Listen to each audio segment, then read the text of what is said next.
what turns me on? I don't know, passion, dude. Ooh. It's all about passion. Well, welcome to what I call the 3 Ps. Let's begin our journey into the average guy's guide to a better way of living.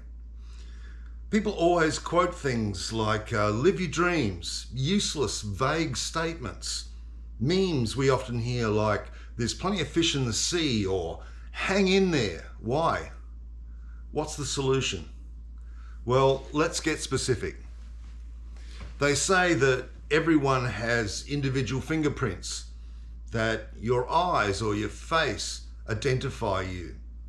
I'd say there's another thing that does as well.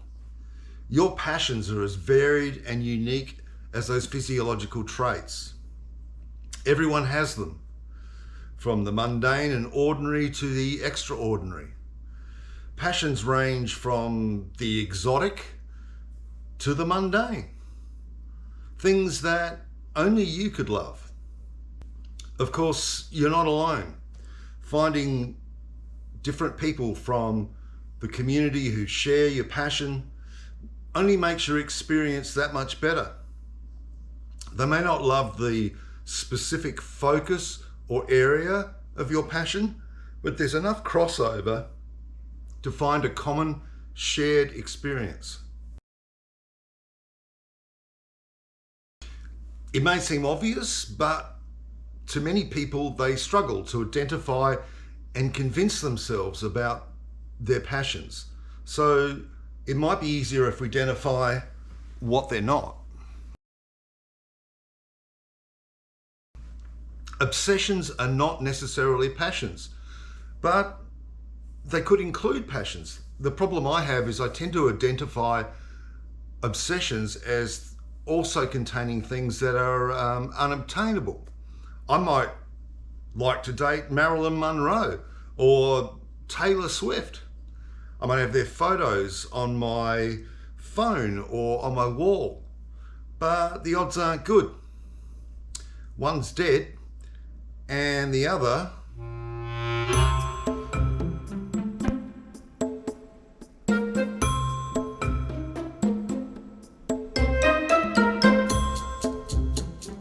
would have to like cats.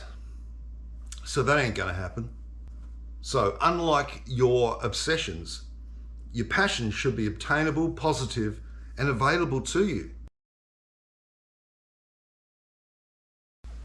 Dreams are just that. Daydreaming is a useless exercise, and we often use it as an excuse to do nothing. You know, what if? No, you've got to move that body.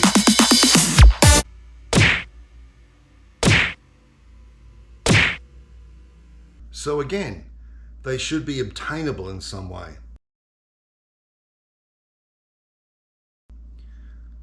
Hobbies are not passions. They could turn out to be, but not always. I've tried skiing, bushwalking, windsurfing, surfing, even some really crap ones when I was a kid, like collecting stamps.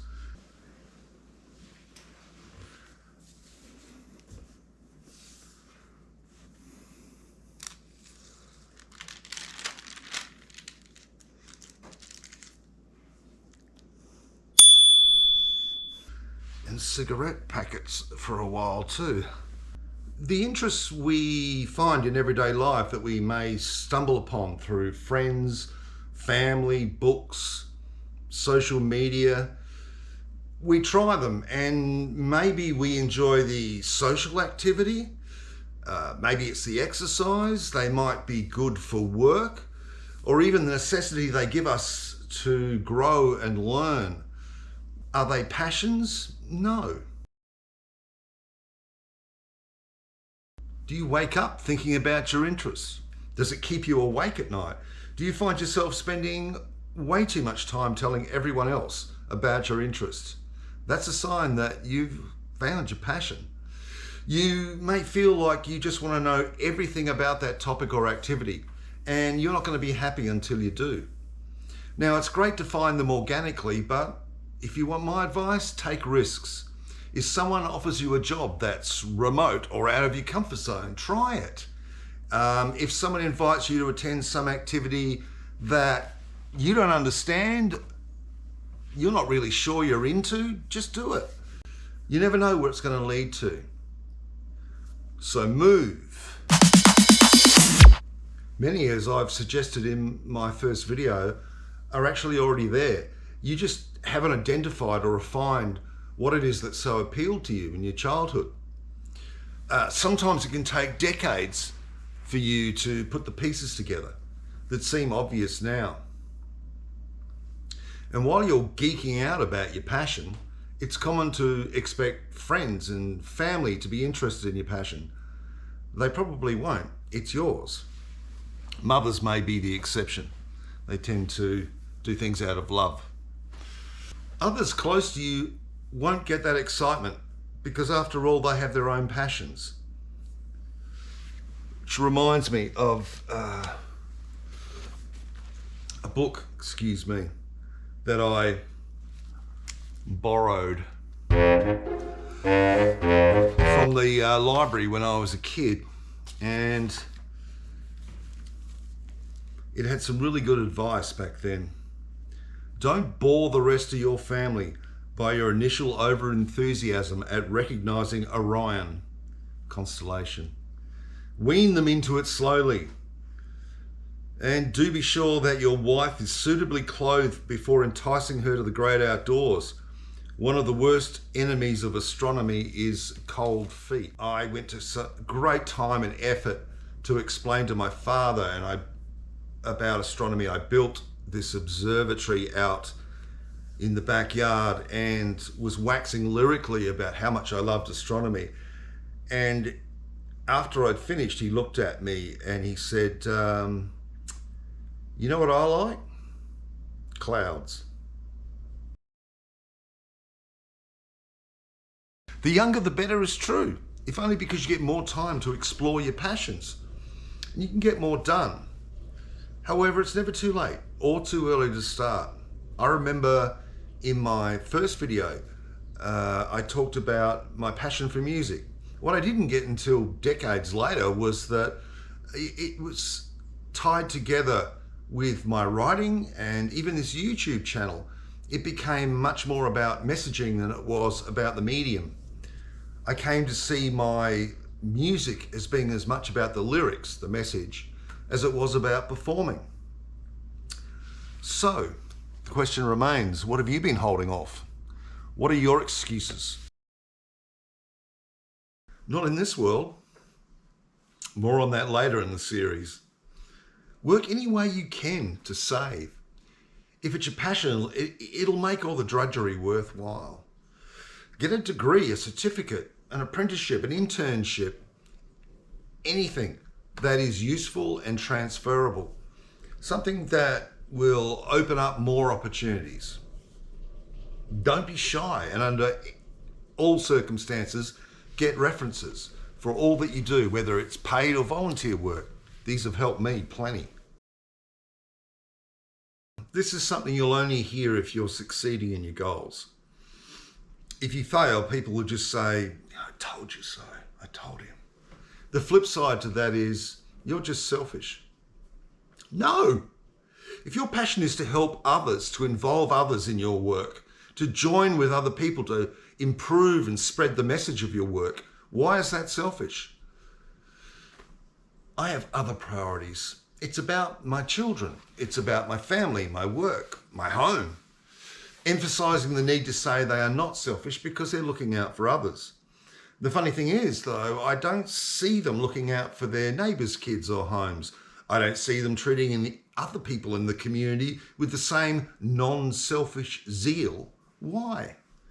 Because these things are mine. They belong to me. Hypocritical a touch. My example is that I worked for sometimes a half, sometimes a third of the pay I could have made at home, teaching thousands of children who I didn't know, they're not mine, not to mention the career opportunities that I may have passed over to pursue my passions.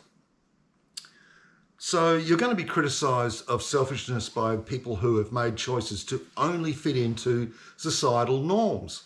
It makes sense. The wheels must turn. And if you're not in that club, then you are going to face their ire. My answer is fuck you.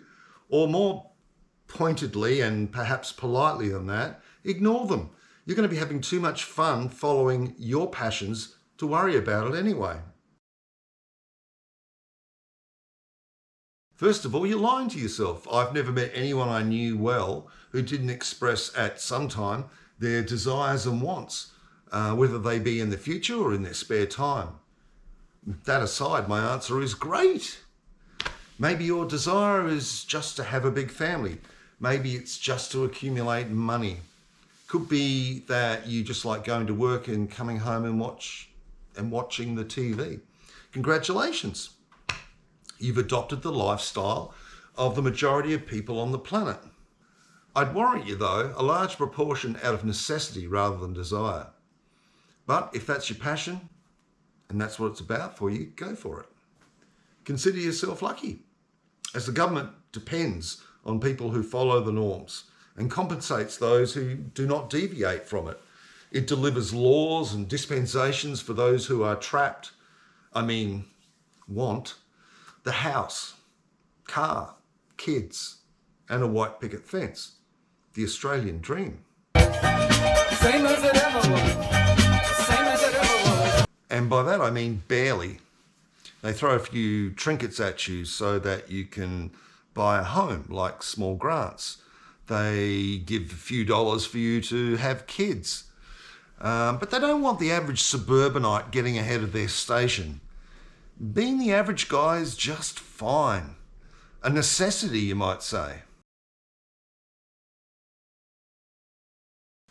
There are so many ways you can incorporate your passion into your job. I found teaching was so much better when I worked overseas. Not only was I learning a new culture, but I found the kids were teaching me as much as I was teaching them academically.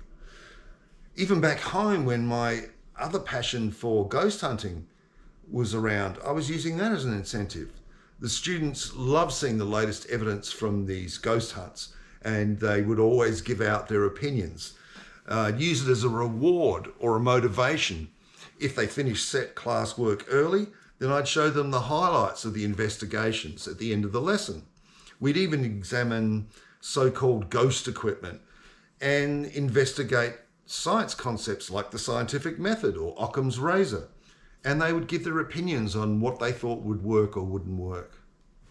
You can probably think of ways to incorporate your passions with work as well, through colleagues, incentives at work, outside of work times.